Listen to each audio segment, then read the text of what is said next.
Together again. Gee, it's good to be together again. I just can't imagine that you've ever been gone. It's not starting over, it's just going on. Together again. Now we're here and there's no need remembering when. Hey guys, and welcome to Follower Me111 for the week of January 3rd, 2016. My name is Sean Mudflaps Morrison, and you're probably thinking, you look familiar. Have I seen you before? We haven't had a show in quite a while, actually about 2 months, a month and a half, something like that. But there's a reason for that. Actually, there's a couple of reasons for that. The first one being, well, God blessed me with an amazing lady who's in my life, somebody I really care about, and to be perfectly honest with you, I love spending all my time with her, and so that means less time with you guys. But that doesn't mean that I forgot about you. It doesn't mean that I don't want to do these podcasts, but there's going to be a change in 2016. In the upcoming year, I'm probably going to do much shorter shows. Originally, I wanted to do about an hour show each time, and it's become a half an hour, or right around there. Well, now it looks like it's going to be basically like a vlog. It's going to be when I go somewhere, when I do something, that's when you're going to be able to go on YouTube. You still go over to our website over at followerme111.wordpress.com and be able to find a lot of information and a lot of videos. Besides that, I'm also trying to get through school. I'm also working. It looks like I might be taking on a second job. So there's tons and tons of changes going on in my life. So that's really why you guys haven't seen me. Plus with Christmas and New Year's and everything else, it's just been really hectic. But I do love you guys, and I do enjoy the fact that you guys have watched. What we're going to do now, we are going to kind of look back at the holiday season since I wasn't able to be there with you guys and to walk you through all the things of the theme parks. I hope you did go. You know, Christmas is a great time to go over to Epcot, to go to Hollywood Studios, to go to the Magic Kingdom. It is a great time to be in the theme parks. Now, I'm a person who I will not go to the theme parks on Christmas Day. You know, this is the show where faith and fun collide. But I still think Christmas is for family, Christmas is for friends, Christmas is for church, and absolutely Christmas is for Jesus. So one of the ways that Disney does this the best, where Disney takes faith and they take fun and they put them together, is with a little thing called the Candlelight Processional. Now, the Candlelight Processional started way back in the 50s over at Disneyland. Walt decided that he wanted to have a mass choir, and so they got people to come and sing. And his idea was to just hang out in his apartment at the firehouse and just listen to the carolers while the guests come in. But it evolved over time and it became something that's pretty amazing. In the 60s, they added more narrators, guest narrators, and now they have their own thing over at Disneyland. And at Epcot, when that opened in the 80s, well, that's when they started using the Voices of Liberty, getting high school students from all over, having a mass choir, having an amazing symphony, having guest narrators. So it's a lot of fun. And if you guys have never been there, they have an interpreter, an ASL interpreter, that's amazing. So it's one of the places that I always go every Christmas. It's something that my family and I do, and it's a tradition for us. Now, hopefully you guys were able to go check it out. It started in late November, and it went all the way until December 30th of this year. And there was always a different narrator. Here, let me read the lineup to you. Now, like I said, it started November 27th of this year, of 2015, and it went until December 30th of 2015. The celebrity narrators were Gary Sinise, Neil Patrick Harris, Whoopi Goldberg, Joe Morton, Anna Gasteyer, Meredith Vieira, you guys might remember her from Who Wants to Be a Millionaire and some other shows, America Ferrara, Chandra Wilson, Daniel Day Kim, Edward James Olmos, Blair Underwood, and finally Amy Grant. So if you guys were able to go there, it was a great thing to go and see. When I went there, we went the first weekend that it was open, and we went and we saw Gary Sinise. Now you guys probably all know Gary Sinise from CSI, or maybe if you're a little kind of older like me, you remember him from Forrest Gump. He played Lieutenant Dan. Well, one of the great things about Gary Sinise is he has made it his kind of life's goal to help out wounded veterans, to help out all sorts of military personnel, And that was really brought out in his show, in his telling of the Christmas story. Now, if you haven't been to Candlelight, every announcer, every guest narrator is going to do the same thing. They're going to tell the story of Jesus. They're going to tell the Christmas story along with amazing songs and a great band and just so much fun. And it really does celebrate the Lord and Savior, and that's what, Candlelight is all about. But when every narrator goes and does their thing, they will always bring an element that's just them. So when Lieutenant Dan, Gary Sinise, was there, he did a whole thing for the military. So it was pretty cool. Now I'm going to show you guys a couple clips from Candlelight Processional. And if you've never been there, this is a great way to see it and then plan to go next Christmas.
Let us go over to Bethlehem and see this thing that has happened, which the Lord has made known to us. And they went with haste, and found Mary and Joseph and the baby lying in a manger. And when they saw it, they made known the saying that had been told them concerning this child. And all who heard it wondered at what the shepherds told them.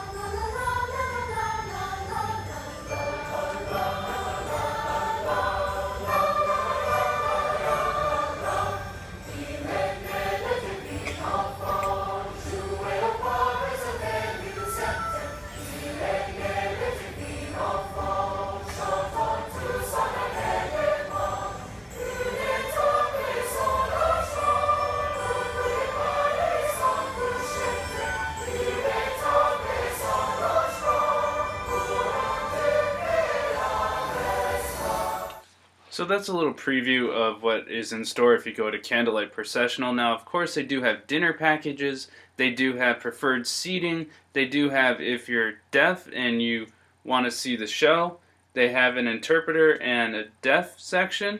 So it's really cool. It's a great place to go, especially during Christmas time, to get into the Christmas spirit and to hear about Jesus right there in the theme parks. Now, another tradition that they do over at Disney's Hollywood Studios this time, it actually came to an end this year. It's really sad. Everybody was excited when they announced at D23 Expo that Star Wars Land was coming to Hollywood Studios, that Toy Story Land was coming, that all these things were coming. But what happened is they actually shut down a tradition, something that's been there really since 1995. If you guys have ever gone over to Disney's Hollywood Studios in the last 20 years during Christmas time, you've definitely seen the Osborne spectacle of the family spectacle of dancing lights is what it's called now. And over the years, it has gone through some changes. Originally, before Lights, Motors, Action was there was Residential Street, which was a bunch of backlot houses that were used in different shows, and the tram ride used to take you through there, and you could see all the different places. Well, they would do at Christmas time when Disney bought out Jennings Osborne's Christmas lights, they put it all over their houses. Now, if you don't know the story real fast of Mr. Osborne, he had a little daughter who wanted Christmas lights, and he was pretty rich, so he decided to not only put up some Christmas lights, but to put up Christmas lights all over his house everywhere from about sundown until midnight. This was back in the 80s. And, well, that wasn't enough. People wanted to see more and more. So he decided to buy the houses that were next to him and put up more lights. Well, Disney found out about this. There were several lawsuits against Mr. Osborne for putting up so many lights and causing such a disturbance in his community that Disney went and they bought him out. They said, hey, you have a great thing here, we want to do it. So they took their lights and they put it over at Residential Street. Well, of course, Lights Motor Action comes in, they shut down Residential Street, they basically tear it to the ground, and a couple years ago they go to Streets of America and they put the Christmas lights all up and down the street. Here, take a look. So like I said, it has had some changes over the years. I remember when it first opened, they used to give you cookies and cocoa, you could get your photos taken. That all changed. Then in the last couple years, they added the dancing lights. Before that, they gave you glasses where everything looked like it was snowflakes. So there's been lots of changes, and unfortunately it's come to an end. But some of the things that remained were an illuminated globe with Little Rock and Bethlehem mounted in the backyard, 2 rotating carousels of lights placed on each end of the estate's circular driveway, a 70-foot tall Christmas tree of lights with 80,000 lights in 3 colored layers mounted at top the homes and kitchens, a canopy of 30,000 red lights over a section of the driveway. So if you go there, you're going to see a lot of stuff. Now also Disney in the last couple of years switched out a lot of the old lights. They had burnt out, they were tired of fixing them, and they replaced them with LED lights. The LED lights actually make it stand out more. It's actually more beautiful. So they have a great Christmas light display, and if you ever had the chance to go, it was a great experience. But like I said, Disney announced this is the last year that they're going to do that.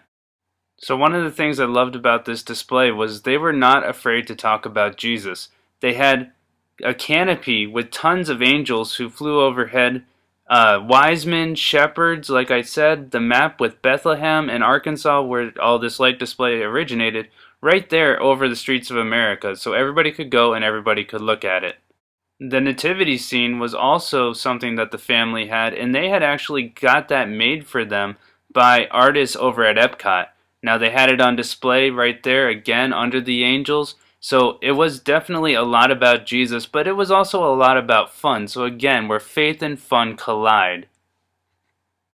But you're probably thinking, wait a minute, I thought you said that they were dancing lights. I don't see anything dancing. Well, here, take a look at this. Again, if you were able to go there, you would see it in person, and it's absolutely immersive, and it's amazing. But for now, and maybe forever, you're going to have to see it via video. So here, take a look.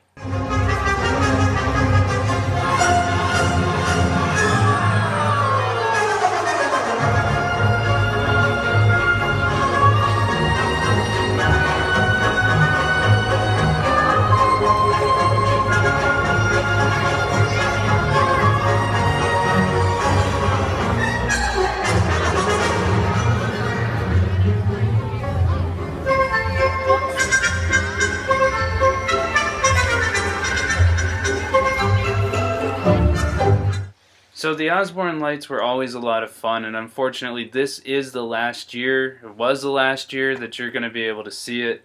If you didn't go before the new year, I know they stretched it out this week. I believe they took them down today. So if you didn't have a chance to get over there, no, I'm sorry guys.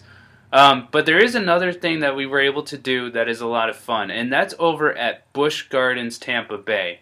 Now they also have it at Williamsburg, but I live in Florida, I didn't go up there. It's called Christmastown. Now, originally when Christmastown started, it was a separate ticketed event, much like Mickey's Very Merry Christmas Party or like Mickey's Not So Scary Halloween Party. Well, Busch Gardens had theirs as a separate ticketed event. Well, a lot of stuff came out, especially the controversy during that movie Blackfish, which once again, I think I've said it before, but it was very one-sided. When all that went down, lots of stuff happened to Anheuser-Busch, and they decided, you know what, let's actually do this for free. So for us, the consumer, it's amazing. If you have a valid day pass, that could be an annual pass, that could be a fun card, whatever it is, you could get into Christmastown for free.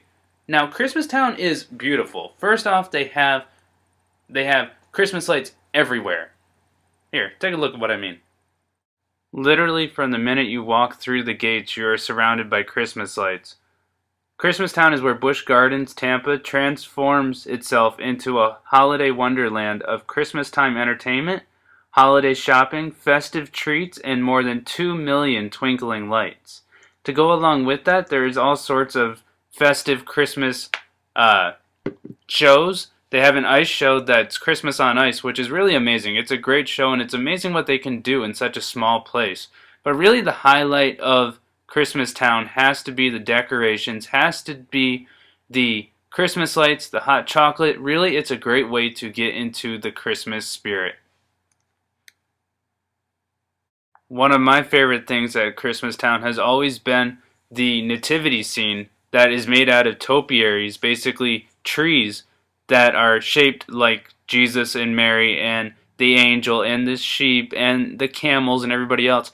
But this year they did something different. They moved it from its last location and they put it in a more prominent space, and they've actually put it right in front of the kangaroos, which are over where a lot of people go. So it's great to see even Busch Gardens is talking about Jesus. So if you get a chance to go, it's actually amazing. It's a great time, and like I said, it's included in your park admission now. Now, if you were fortunate to be like my family and I, we went on New Year's Eve. It was the last night that Christmastown was actually at Busch Gardens this year, but it also included something different, which is that Busch Gardens was open until 1 o'clock in the morning, and at midnight they had special fireworks to go along with it. To get in there, you had to go through the gates into their area where they have all their shows, and they had all sorts of hot chocolate and cookies and treats on sale. So it was really a great time, but the fireworks were the highlight of the night.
So even though the fireworks at Busch Gardens were amazing, they weren't as good, I will say, as those at Epcot. Because, come on, Epcot and Magic Kingdom, they have about the best fireworks anywhere. Where it's all set to music and it's all themed. I felt like at Busch Gardens, it was great. They had today's music, they had lots and lots of fireworks, but it wasn't so matched up. It's, you know, I love the fact that Busch Gardens does something for New Year's, that they do something for Christmas, that it's included in your regular day admission. You don't get that at Magic Kingdom, at Epcot, or anything like that. You're going to pay when you want to see something at Disney. Now, Disney's going to give you the best, but they're also going to charge you for it. So it's nice to know if you're on a budget and you still want to take your kids somewhere, hey, you can go over there. Especially my advice, next year, when we're getting ready to go into 2017, can you believe that, is bring your kids on New Year's. Bring your kids, if they're old enough to stay up till 1, 2 o'clock in the morning. Have them go over to Busch Gardens with you. It's included in your park admission. That's so cool. Well, that's going to do it for tonight's show. Like I said, there's going to be some changes. How we do Follower Me111 in the future. I'm actually gearing up to go and run at the Disney Marathon this weekend. I'm going to run the half marathon. Please pray for me. It's actually the first time that I have ran this event. It's the first time that I've actually even ran 13 miles. You know, I've been practicing for several months, and I'm getting better and better, but we'll see how well I do and what my time is. But I want you guys to continue to pray. We're not going to have a follow queue, maybe anymore, I don't know, but at least for this show. And really, the follow-ups, I think those are also on hold for a little while. While I try to get through school, I try and continue with the life that God has laid out for me. But I want you guys to do me a favor. This year, make this year count. Make this year better than any year before it. And do something for other people. Do something for God. And remember to enjoy your life. This is where faith and fun collide. You guys have a great night, and God bless you. Bye-bye.